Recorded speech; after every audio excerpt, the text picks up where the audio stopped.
Hello. I was just reading a page from the diary of Sandra. Do you want to hear a bit? She is talking about missionaries. Listen to what she says. A few days ago, a missionary that was leaving to go to Africa came to our house. I saw the joy in his eyes for what he was going to do, for the help he was going to take to his neighbor. Now, I think this is the goal achieved to be happy. To love your neighbor, giving all of yourself to serve them. I too would like to go to Africa on mission for a while. Who knows? There are still many people like me who need the love and faith of the Lord.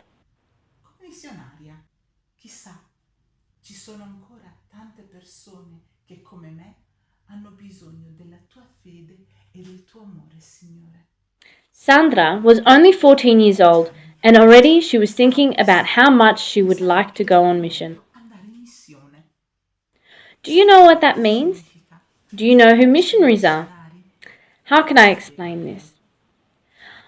I think they are persons who choose to leave their house and their family because they are fascinated with the message of the gospel, and they have chosen to make it known in places most remote in the world, where this message has not yet reached. Sandra was left very touched by this missionary priest that a few days later would leave to go to the other side of the world to bring the Lord.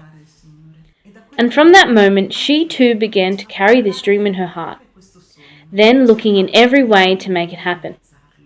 She would have liked to leave immediately to realize this dream, but she let herself be convinced by her parents, her uncle Father Giuseppe and Father Oreste, that in order to bring as much help as possible, she should study to become a doctor first. Then she could go and treat the many people who lived in places far from hospitals and did not have access to many doctors. Even the communities of Pope John have many family homes far from our country, where there are people who choose to make Jesus known through their friendship and sharing nature around them.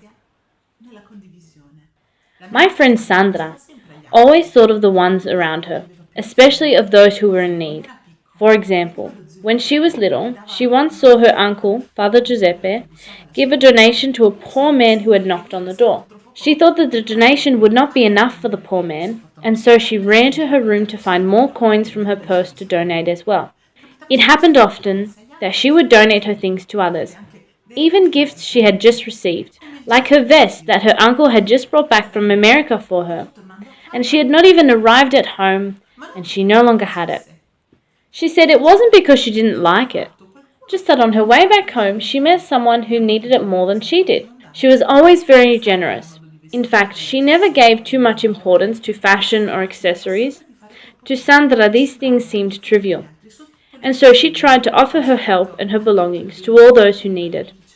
She always wanted to do something more for others, so much that she wanted to go herself to share every moment with those in difficulty.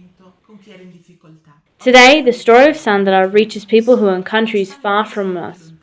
And maybe through our story today, her message can be spread throughout the world, like she would have wanted by becoming a doctor and going on mission. And you? Do you already know what you want to become when you grow up? Do you already have a dream? Why not tell me about it? Bye-bye.